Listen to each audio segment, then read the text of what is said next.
At some point in our lives, many of us feel the urge to shed an older version of ourselves, longing for a new beginning that reflects our deepest values and aspirations.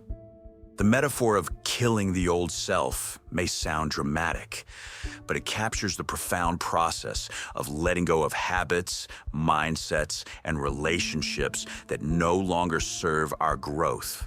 Real change isn't accidental or passive.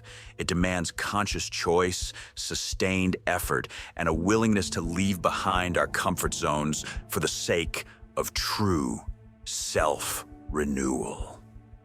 Transformation begins with the honest recognition that our current patterns and identities may be holding us back.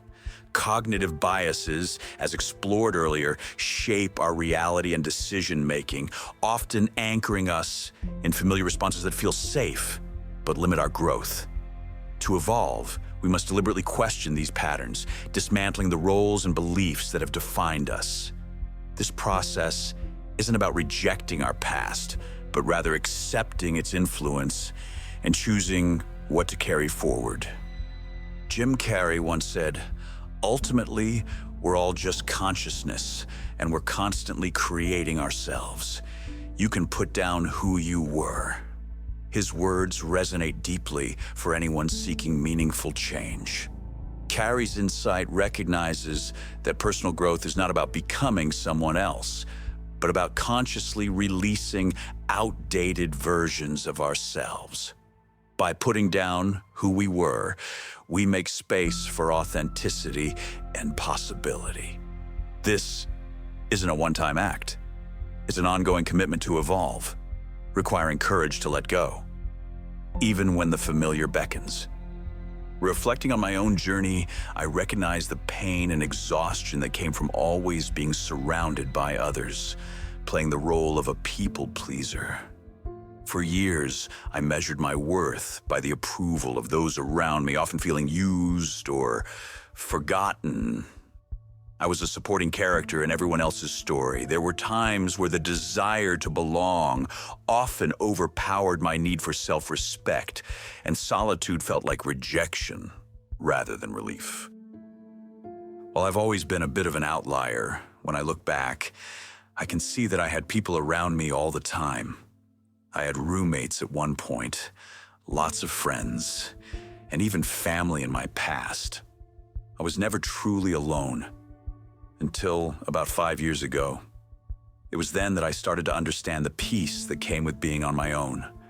Still, there were people around me who I dropped everything for, lessened myself for, and somehow I always put myself last.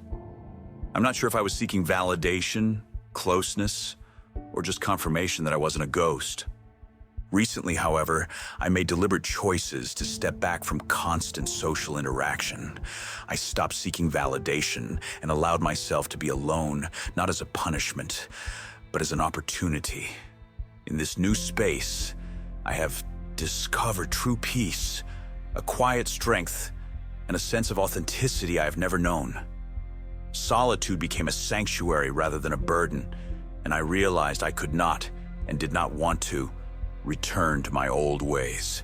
There's a clarity in being alone that exposes what is truly important. I feel more myself now than ever before. Now I make jokes that I have buried the older version of myself, the one who felt that they had to give every piece of themselves away to feel wanted, and the one who gave and gave just to receive nothing back. Funny that all it took was accepting myself and understanding that I can handle whatever life throws at me, regardless of if anyone else is there. Because I've been doing that all along. I've always been able to handle it, and can continue to handle it, regardless of what it is. One thing I know for sure now is that I refuse to lose this smile. I will not dig up that older version of me for anyone. Letting go of an old identity is rarely easy. It involves discomfort, uncertainty, and sometimes loss. Change requires us to consciously adjust our routines and reevaluate our relationships, often facing resistance from within. and from those accustomed to our former selves. Success demands patience and repetition, reinforcing new habits, practicing self-reflection, and seeking out environments that nurture our transformation. It is a journey marked by setbacks and breakthroughs. It's not a single leap, but a series of intentional steps. With time and effort, the new version of ourselves feels less like an imposter and more like a home. There is relief in releasing old expectations and experiencing life on our own terms. We find that the peace and authenticity gained through change are worth the challenges faced along the way. Returning to a previous identity seems not only impossible, but undesirable. The new self, forged through deliberate effort, feels truer and more sustainable. My friends, personal transformation is not a destination. It is a continuous process of self-examination and conscious evolution. Killing the old version of ourselves means choosing growth over comfort, authenticity over approval, and sustained effort over passive acceptance. In this lifelong journey, the greatest act of courage may be simply to let go and step forward, trusting that the new path will lead to deeper peace and purpose. I encourage you to reflect. What aspects of your past self are worth putting down? What possibilities await when you embrace who you are becoming?